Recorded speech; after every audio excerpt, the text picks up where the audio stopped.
All right, good afternoon, everybody, and welcome to the webinar. Today's webinar is on state laws, possible changes, and pending legislation as it applies to the profession of acupuncture.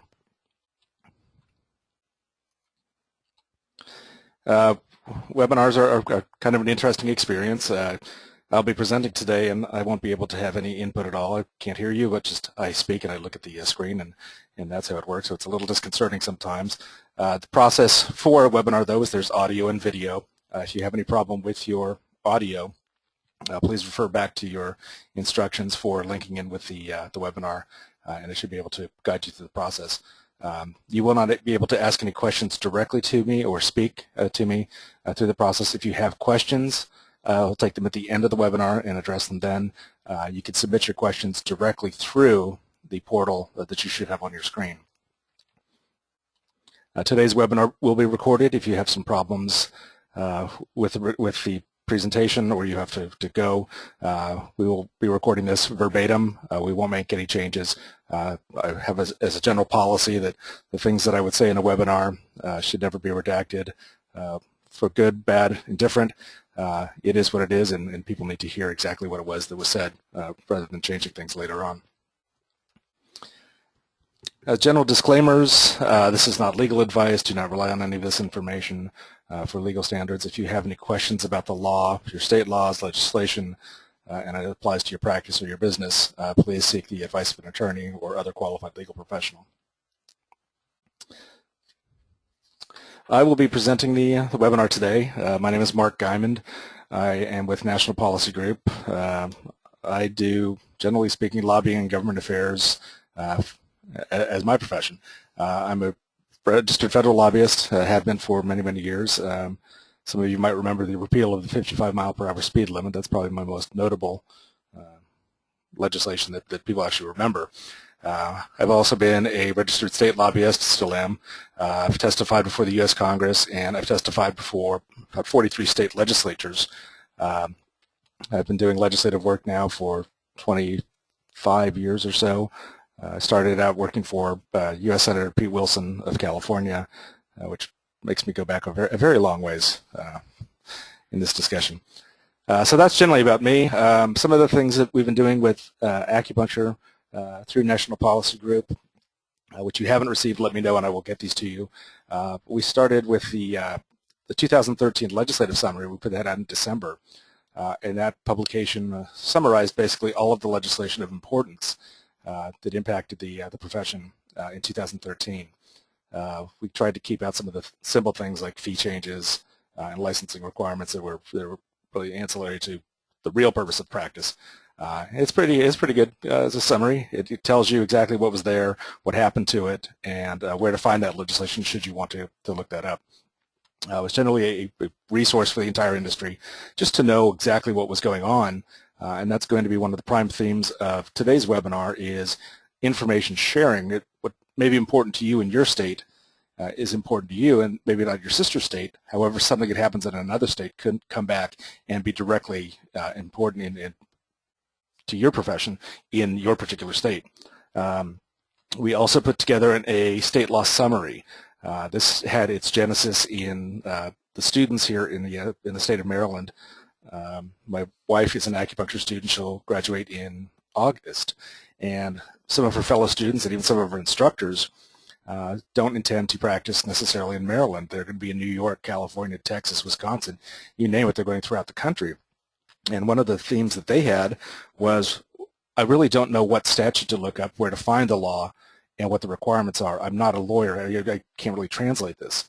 So we took the information and put out the state law summary, gave them the resources of where to find the law, the URL, or the name of the law, the statutory citation, things of that nature.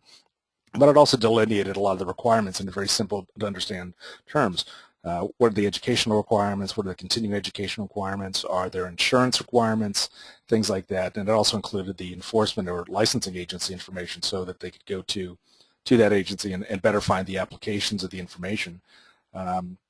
What we hope to do with that over the long term is keep that as a dynamic document so that as legislative or legal changes do come in to impact the profession and practice of acupuncture itself, that the state law summary will reflect those changes, so it can be an ongoing resource, not only for the students today that become practitioners, and of course the practitioners of today that need to know about those changes, but also for students that come in later on and other folks that want to know. I might add, it's also a very, very valuable resource for legislators. As a legislator in a state looks to its own law and looks to legislation, they're very cognizant of what's happening in other states, and it's nice to have an easy reference to say, okay, does state X do A, B, and C? And they can actually go through and do that, or you can do that for them and give them a very simple comparison. I was told once by a committee chairwoman in Maine that the legislators up there are predominantly farmers and fishermen. And I think this applies to most state legislators, is their legislative job is not their full-time profession. They're doctors, they're car dealers, they're farmers, you name it. And the better you can provide them with information and educate them on what you do and how they can help you, those resources are very valuable over time. And that's one of the goals that we had with the state law summary, was to provide that as a tool. As I said, I'm Mark Guimond. I hope you maybe join me on LinkedIn if you want to follow things that are going on. I've got vast resources in terms of information and experience. I do legislative tracking. I do a variety of services. And if there are things that can be done or you'd like to see, I'm more than happy to help. Join me on LinkedIn. Email is info at nationalpolicygroup.com. I'm pretty good about responding quickly, so I look forward to meeting you and to have you meet me and understand who I am and what my goals are in this program. Part of this webinar is looking at the states that need a law. There are several states that don't have laws regulating the practice and profession of acupuncture, but there's a larger discussion that I think that goes along with this, and that is, if you have states that don't have a law, do we want to have something such as a model law or a model act that can guide these states and their legislators into creating a framework of certification, licensing, registration, whatever X happens to be, that is fair and reasonable in terms of its regulatory burden and the requirements for practice.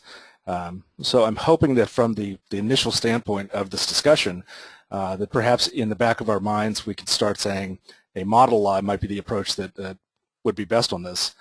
And I think it may be relevant to say, too, what is the general purpose of this webinar as a whole? And I think for my purposes, one of the things that I want to do is encourage everybody to share the information. If there's a bill pending in one state, does that impact another state? Maybe it does, maybe it doesn't, but sharing that information, if you're in state A and state B is doing something, it could be relevant to your practice, and you don't know about it, you may not have the benefit of learning from that experience. And once you have, particularly on the state level, and I can say this for 20 years of experience plus, is once you have one state doing something, it creates a trend line in every other state, that all you need is for one state to do something, and the other states will look to that. I had a bill in North Dakota several years ago, and my client said, why should I be concerned about North Dakota? We have 6 customers up there. And I said to them, realistically, it doesn't matter whether you have 1 or 1,000,000. If North Dakota passes a law and it's adverse to your interest there, other states will look to the fact that another state did that. And it really changed the thinking in the client. It was, yeah, okay, this may not be relevant to me in this respect, but my larger picture, it is absolutely relevant. So I hope that that's a focus that I can bring to this discussion and have that as perspective. That being said, we go right into North Dakota, of course. I'm just going to run through some of the states here real quick that we're looking at, states that don't actually regulate the practice of acupuncture as a profession. We have North Dakota, Oklahoma, South Dakota, Wyoming. So all of these states do not directly regulate the practice, yet there's legislation that's been in the past, there's legislation that's being considered in terms of conceptual framework, and what does the industry really want in these states? And I think the industry as a whole, the profession, needs to look at developing a law that works. If it can work in one of these states, if it's relevant for North Dakota, perhaps it's relevant directly to South Dakota, and then it's relevant to Oklahoma and then Wyoming. And rather than have these states try to figure out all of these different things, different ways to regulate the profession, they can start looking to each other and say, okay, that's working there, let's do this. But it also provides a standpoint of the industry and the profession to go to the states and say, we've put together legislation that we believe works. It's drawn from these different resources. And as that goes through the legislative process, it'll go through committee, it'll go through hearings, it'll go through opinions from, say, the Attorney General or medical boards or whoever is out there. As that legislation, that model legislation is vetted more and more, it becomes more acceptable, particularly to the states that don't have anything on the books as of this point, but also states that might be looking at the profession of acupuncture as a whole and say, what do we need to do with our law? What do we need to change? What are the opportunities? So I think the development in the long term of a model bill, model legislation for acupuncture would be a huge benefit. So those states right there, I think is the initial focus, the states that need a law of some sort. Of course, you don't want to have the states going in and just creating willy-nilly their own bill. I've seen a lot of folks who are very well-intentioned and introduce a bill that they've crafted that has really no relationship whatsoever to the realities of an industry or a profession or practice. So being at the front of the equation will allow greater successes, not only in terms of what you want as practitioners, but what the states are going to want and what everybody on a nationwide basis really wants. No practitioner in any state wants to have something negative happen in another state because that could come to their own state and harm them. So that national perspective is one of the takeaways that I hope you'll have from this webinar. Familiarizing yourself with what's going on in the other states is key. And this section we're going to go through some of the states that have a law and really need a change in that law, or we're going to look at the legislation that's currently pending. I am fully aware of the history of legislation in the states for the profession of acupuncture. I know that things have been tried, things have worked, things have not worked. My focus here is to look at just the pending legislation.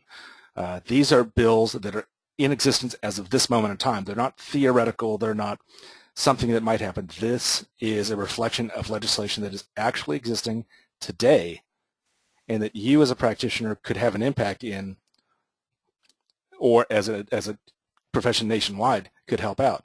And part of the challenge of this is not to say that the state associations and the practitioners in the state can't do this on their own. They are certainly capable of having legislation introduced and moved and hopefully enacted if that's what they want. The focus, though, I think needs to be on looking to what another state is doing.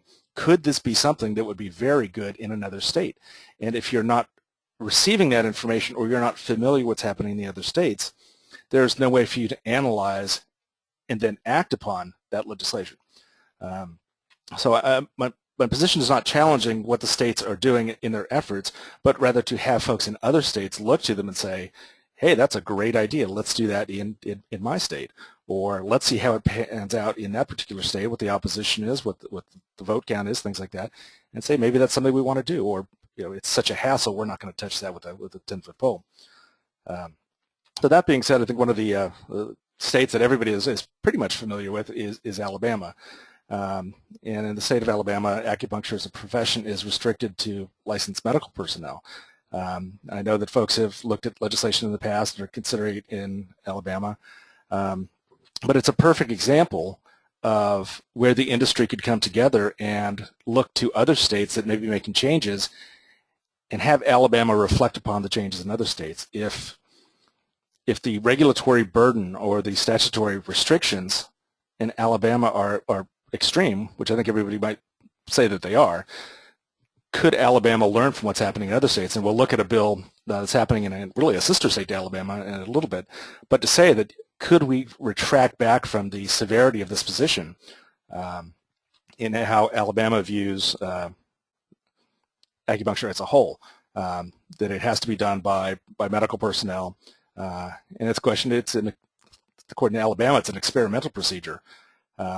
Is there a change in thinking that should be coming along from this? Does the national profession and the industry as a whole of acupuncture have information that can be provided? I've had one person criticize me for saying industry as it applies to acupuncture because it is a profession. Yes, I agree with that to a certain extent. You also have the profession of acupuncture, but you also have the industry of it, which is the practitioners, it is your vendors, it is your accrediting organizations, it's your schools, it's the larger apparatus. And there's a point where the industry needs to come together for all of those different sectors to help the practitioners. And I would look to this particular example right here as an example of where the industry needs to maybe work to try to get a change in the law in Alabama. Running through the states, Kansas, acupuncture itself is restricted to licensed medical personnel. Go Louisiana. Louisiana is done under the term as an acupuncturist assistant. You're not even a full acupuncturist. You have to work under the direction and control of a physician. That doesn't necessarily mean you have to be standing in the office with the physician, but it has to be done under the overall umbrella of the doctor. Is there a chance for change in Louisiana? Possibly. I can assure you, and if nobody tries, it won't change. It has to come from somewhere. But is there a groundswell within the profession to say, let's start looking at all of these different states and approach them and try to make a change? Maybe this is an antiquated or outdated law and that we can make a difference. And Louisiana might be a good example of where a model law could come in if the acupuncturist assistant apparatus can be removed. What's going to fill the void? And a model act could go in there nicely to say, here are the criteria, here are the qualifications, here are all of the different things, the remedies, protections, and do that as an alternative rather than maybe going in and trying to scrap it and see, who knows what comes out of that. Because I think that's a bad way to establish policy, is just kind of rolling the dice and seeing what you get. There's some legislation that's pending that you may or may not know about. Massachusetts has two bills that are looking to provide greater health insurance coverage for acupuncture services. And I think if you look at some of the services that they're actually covering, perhaps the coverage of benefits is limited in its application, and that can be expanded. Maybe there is an opportunity for the industry to come in to say, here is recommended language for health insurance coverage. And we'll look at this a little bit later too, but that could have very large nationwide implications. The vast majority of states right now are not covering acupuncture under the Obamacare plans as an essential health benefit. Could that change? Certainly. It's going to have to go on a systemic, state-by-state basis. But coming up with something like a model act for coverage could also go to be used by other states rather than having the states come up with their own language, whether that's through just a legislator's belief in what needs to be done or some other coordinated effort. We looked at Michigan, same type of apparatus as some of the other states, under the delegation of a physician, and then we looked to Mississippi, and I think Mississippi here is a very, very vivid example of where the profession and the industry has an opportunity to look at a bill and say this might have applications in states, as we looked at with the last example of Michigan, Louisiana. The current law in Mississippi provides that the practitioner shall perform the technique of acupuncture only if the patient has received written referral for acupuncture from the physician. Okay, that's the existing law as it is in Mississippi.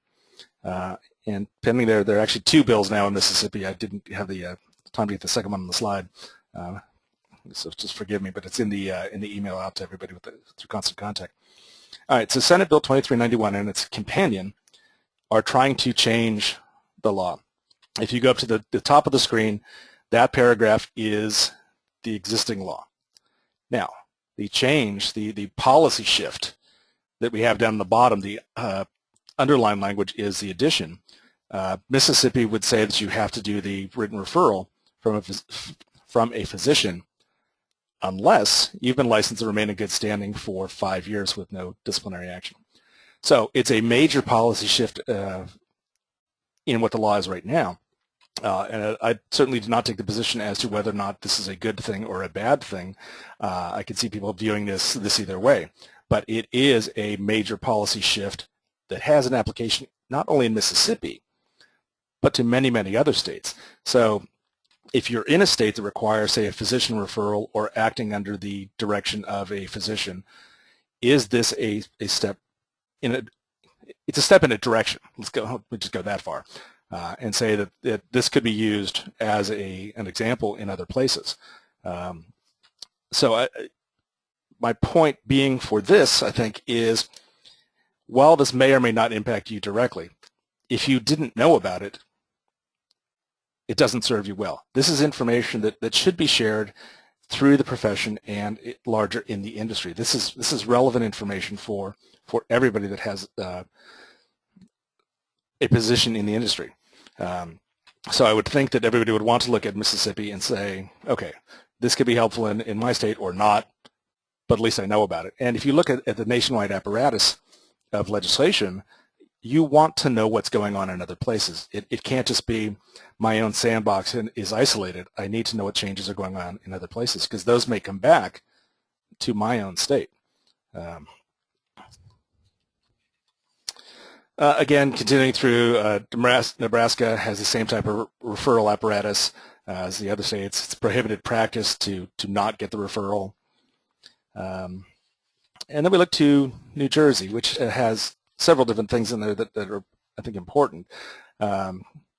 The current law in New Jersey requires that you have a referral from the physician as well. But there's also a bill which does not address that provision, but I think it's also relevant for the larger discussion about knowing what's happening in your sister state. There are two bills in New Jersey right now that require certain disclosures in advertising by healthcare professionals. And it's not a very bad bill. I'm not going to say that it's overly burdensome. It just provides that in an advertisement you have to have the healthcare professional's name and the full name of the state-granted license type. And that may not be all that arduous a task. What I think we have to look at, though, is going down a little further and say, what do we mean and what are we talking about? And the very bottom paragraph is the advertisement. So it's any attempt to induce a person to purchase services. It includes print, newspapers, magazine. And if you start looking down here a little further, though, it's telephone directories, circulars, handbills, billboard signs, electronic media. So anything you're doing really that's going to go out to the public in terms of a marketing or sales message is going to have that information. Okay, so you're saying to yourself, well, Mark, that's not all that big a deal, and I agree with you. That's not too burdensome.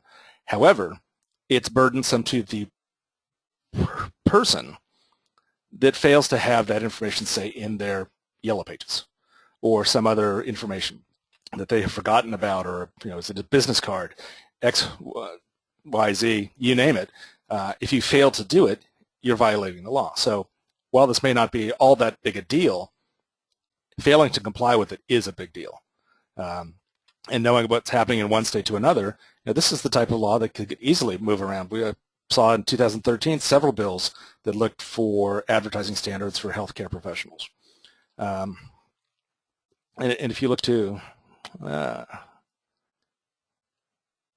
sorry, I did not have it, but if you look to what the definition in the bill in New Jersey is for healthcare professional, it includes acupuncture, and it also looks at the practice of acupuncture by referencing directly the statute. So if you're questioning whether or not you're covered in New Jersey, yeah, absolutely. New Jersey would cover, in fact, acupuncture. There's two bills actually in Tennessee that I think are extremely important right now. And they have the national focus that I've been talking about while being specific just to Tennessee. And what we're looking at are the House Bill 1813 and Senate Bill 2012. These bills would require health insurance to cover acupuncture as a benefit beginning January 1st, 2015. there have been some other bills. We looked at Massachusetts, for example, and there were bills last year that started to look at this. But this is not a theory. This is not something that could be done or might be done. This is pending legislation in a state as of this moment in time. It is a vivid example for another state to look at Tennessee and say, okay, there's active legislation. That's significant. This is not theoretical. This is actually happening. This is real-time legislation. And I can assure you, from a state level, legislators in other states will look to active legislation in their sister states to say, okay, something's moving. I'm not going to be the first one to do it. This is a true in-your-face example of something that another state could look at and say, okay, if they're doing it, we might do it too. In terms of introducing legislation, I don't know whether it actually gets passed, but introducing legislation is obviously the first step. And it goes through and it defines exactly what type of insurance they're talking about, which is generally everything in their state. And then it goes into the definition of acupuncture by reference to the statute.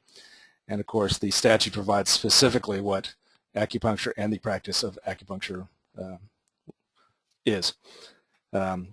So it's important.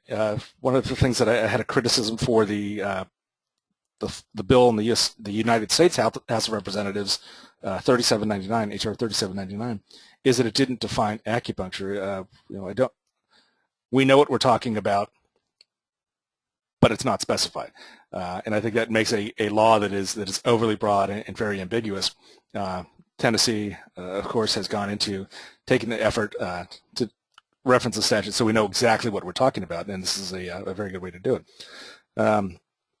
I know what success feels like in Tennessee. I was there with the signing ceremony with the governor a couple years back on a bill that I had passed there. That's me on the right. It's the senator and who sponsored it on the left, and the governor, of course, down the middle. Legislation in the state level is very easy to work. You have a tendency to find quickly whether it's a success or a failure. The state legislative, I call it the legislative season, but if you take something like Tennessee, it started, I believe, January 9th, and they are projected to end their legislative session for the state for this entire year by about mid-April, mid to late April. Last year was April 19th. It's probably going to hold about the same, I would think. So that takes you in a position where you have several months for the entire life of a bill. That means, not just Tennessee, but in other places, you could have a bill introduced, say, on a Tuesday. It could go to committee in a week. It could have a hearing the next week. It could end up, let's say, the House floor within a 3-week, 4-week period. That is not unusual. And then it gets carried over to the other house usually and goes through the whole process.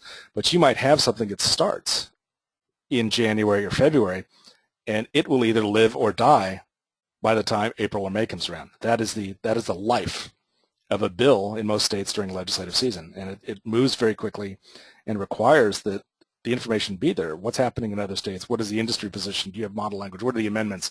All of that has to occur literally within weeks and or months. In Texas, we go through, again, the same type of position as some of the other states regarding the reference from a physician and others. In this case, it has to be an evaluation by a physician. But again, it's important. This one more restriction on the profession and practice of acupuncture. If it's out there, who is licensed or certified, has gone through the rigorous education requirements and has the practical experience and all of that, yet there are impediments to practice that maybe don't need to be there. And that's something that I think the industry and the profession as a whole needs to reflect on with itself. One of a good example of this is what we have pending in Washington State. The current law requires that a practitioner have a written plan for consultation for their patients, and then that has to be filed with the department along with their license renewals. A huge burden, not only on the practitioner but also on the state to receive this information, have to possess it and perhaps analyze it and go through and determine whether a practitioner is in compliance. So perhaps this was a good idea one time, maybe not anymore, which brings us then to House Bill 1339 in the state of Washington, which is actually moving reasonably quickly, and that would take that entire provision and just strike it in its entirety. Is that a good idea? Is that a bad idea? I think that's up for Washington State and its legislators to decide, but it is an example of going in and proactively changing the law. It's essential to know that there is a wave of activity. For the email that we sent out about this webinar, I think there were maybe 14 bills referenced in that particular email. We had an email a couple weeks earlier that also referenced other bills. Legislation on the state level, as I said, changes daily, every single day. A new bill is introduced here, a new bill is introduced there. It's gone to committee, it's gone up for hearings. It'll change in a day, and knowing what's happening is really a daily requirement, sometimes if not hourly, knowing what's going to happen with these bills.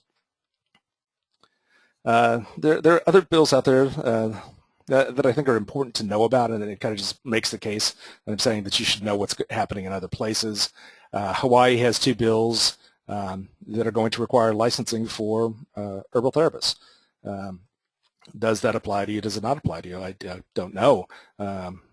Could that happen in your home state? Possibly. If you're doing herbal therapy and suddenly there's a requirement for a separate license, you probably want to know about it.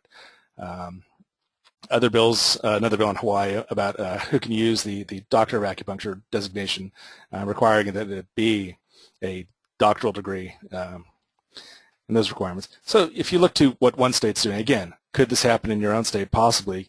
Could it be something that you'd want to push for in your own state? Possibly. But knowing what's going on gives you the framework of saying, okay, this is what's going on in the world around me. There are a couple bills. These are carryover bills in New York State, but it expands the use of acupuncture in terms of workers' compensation programs. And then, of course, the Assembly Bill 4470 requires an acupuncturist to report suspected cases of child abuse and maltreatment. So is that relevant to everybody? Not yet. If it passes in New York and other states adopt it, it may be extremely relevant to what you're doing. And the mandatory reporters of suspected cases of child abuse may not be all that large a requirement, but for somebody who maybe fails to do that, there is a huge gap of liability and potential there for criminal and civil action potentially. So is it something that you want to have or not have? And looking to what a state does could impact you and your state and your practice down the road. Policy shouldn't be looked at as a single moment in time, but as a continuing series of activities that have consequences over the long term. Okay, so we go back to Tennessee and looking at those 2 bills that require health insurance to cover acupuncture as a benefit, beginning January 1st, 2015. Let's look at this bill in very realistic terms. What you see in front of you is the bill. This is a very short bill. This is very straightforward. It's to the point. It doesn't have a lot of superfluous things attached to it. It's not making policy decisions about state funding or anything else. It is to the point. It simply says acupuncture is covered as a benefit. So while it doesn't go into the extraneous other policy areas, which so often kill bills, they've put in an amendment to a single bill that has nothing to do with the bill itself, and it can be killed. That is a frequent practice, is to put in some kind of poison pill in the bill to make sure that it doesn't move. This is a very straightforward, very simple piece of legislation that could easily be introduced and potentially adopted in other states. Does it require much? It requires a legislator that has an interest in acupuncture and a belief in the profession just to get the bill introduced. And there's really no harm in asking if you've got somebody that you know. As I said, a lot of legislators are simply farmers and fishermen. They're your neighbors. They're your friend down the street. They're your compatriot at the Moose Lodge. I don't know. Talk to somebody. Go visit your capital. Take a day, if you can, go to your state house. Meet with folks. Find out who the advocates are. That could be, if that's something that a state wanted to do and you wanted to do, be your lobbyist, be the advocate, and go and try to do that. As I said, it's a very simple bill. It can be easily adopted, and it's not very confusing. And I think a lot of legislators might welcome something that is that simple. That, of course, does not guarantee you that it's going to be enacted, but it won't be enacted if it's not introduced. You have to start somewhere, and I think you have in the terms of the overall aspects of the Tennessee bill a very, very good start. And could it be replicated in other states? The honest answer is I don't know. I would say based on my professional experience, the answer is yes, it could be. But it's going to have some kind of impotence. It's going to have a champion to go out there and say, yeah, we need to do this in my state. Let's at least explore it. Let's look at it and find out what we can do. And this is kind of the part where I say, do it now. What are you waiting for? If you look to the Tennessee bill, for example, the consequences of waiting, if this bill is considered and enacted in 2014, and again, keep in mind Tennessee is looking at about a January to mid-April legislative season, and that is it. If that bill is enacted in that time period and it becomes law, it goes into effect on January 1st, 2015. If you had a similar bill that you wanted to introduce in your own state and you had a short legislative season, like most states have, you'd want to have that done in this legislative season, this cycle. Otherwise, if you go off and just do it in 2015, it puts off the effective date then presumably to something like January 1st of 2016. So you don't just lose a year. In effect, unless something happens in this legislative cycle, you lose the rest of 2014, and then you also lose 15. So instead of losing a year, you're in effect losing a year and a half. So there are reasons to act quickly. And as I said, Tennessee's just, it's an overtly simple bill. It is so to the point that I don't see much complication in at least having it considered and have folks in your state legislators address the issue. It's not a huge policy shift. It's going to change the world. Well, it might change the world for better. Let's go with that. And so what are the challenges on that? We take something like Mississippi. I'm not sure that Mississippi is going to be overly responsive to the Tennessee bill in terms of covering health insurance. The insurance commissioner himself stated that he wanted to keep the cost down, and specifically he was doing that by denying benefits for acupuncture and massage. So I think the takeaway on this particular concept is understanding what the political realities are, what the policy realities are. If you have a state like Mississippi where the insurance commissioners already said, we're not doing this, this was a specific decision, that insurance commissioner is going to carry a lot of weight with the legislature and, of course, with the governor. So even if you get a bill passed, it could potentially be vetoed. There's some things, too, you want to be careful of. It's called a fiscal note. It's attached to a bill, and it says, what is this going to cost? In most state legislatures at this point in the day, if they have a fiscal note of any, I'm not going to say any magnitude, I'm going to say any fiscal note at all these days, could be the death knell for that particular legislation just because of a fiscal note. So there are intricacies as you go along, and state legislation is fast. It's also very professional. There are folks like me that do this day in and day out for years, and this is what we do for a living because it takes an understanding of the mechanics and the systemics and looking at the political realities. But it's certainly not something that you as a practitioner and you working with your state association or you working with your colleagues could not achieve. Sometimes you just need a guiding hand, and that's fine. But sometimes you just need to actually just get out and do it. And if Tennessee could be replicated in your home state, where's the downside? I'm assuming that's a good policy decision if that's the case, or if there's something else that you think is a good policy change, get out and do it because it's not going to happen by itself. I am going to take the questions now. Unfortunately, this is where you have to kind of bear with me. The questions are all asked on the screen, so I'm going to scroll through them one by one, read them, tell you what they are, and try to answer them in due course. Let me go. First one's not a question. I have not received these documents. If you have not received the documents that I talked about at the beginning, the state law summary and the 2013 legislative summary, email me, let me know. It's info, I-N-F-O. Let me go down the screen a little, make it even easier.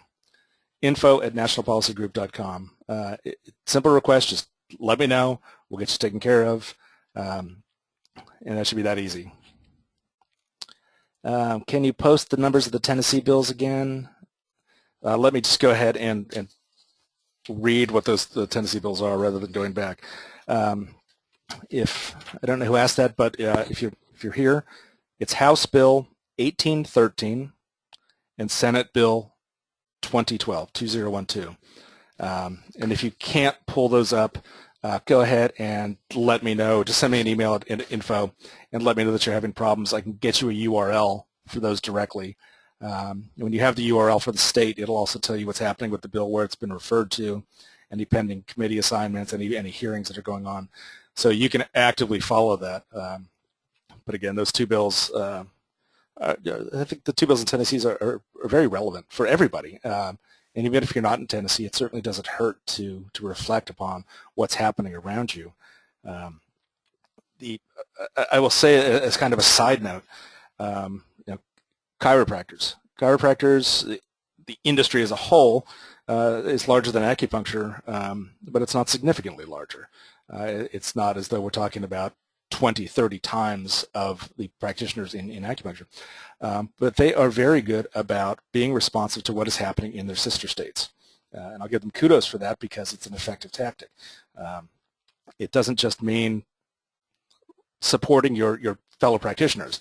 It also means going about the process of providing draft language, letters of support, but knowing what's going on. If you can't make a change, you can't make a benefit, you can't be there if you don't know what's going on. So knowing about what's happening around you it is really one of the first steps, and then you can act. But you can't act if you don't know.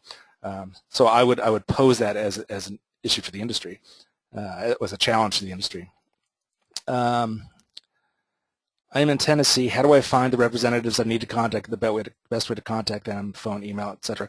I would send me an email at info, and I will get you the information about the bills and the sponsors, and I'll give you their contact info as well. I would say I don't know how strong the state association is in Tennessee, but I'm sure they have this under control.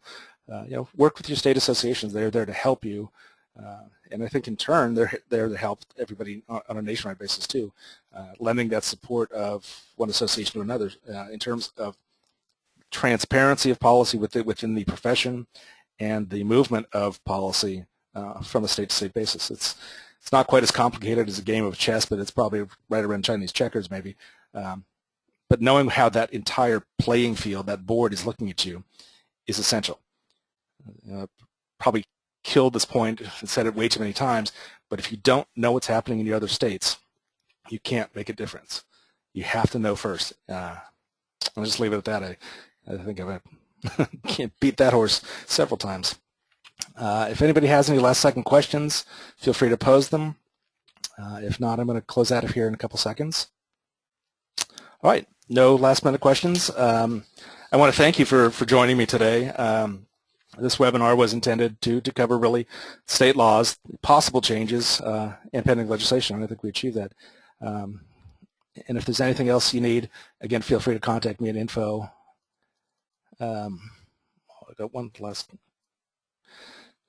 I got a question. Do I know what's happening in California? There's really nothing happening in terms of direct legislation of importance right this second. There's going to be, I believe, the sunset for the State Acupuncture Board comes up. I believe that expires in 2015 or 16, just going off the top of my head. But that will be something that's going to be a legislative change to continue the Acupuncture Board out there. That'll be addressed in legislation. Again, if you have any questions, feel free to send them directly to me, info@nationalpolicygroup.com. I'm Mark Guimond. I've enjoyed giving you this presentation and look forward to future presentations. And we'll send out the recording, the URL, the link on our YouTube page if you want to watch this again. Again, thank you. I appreciate your time.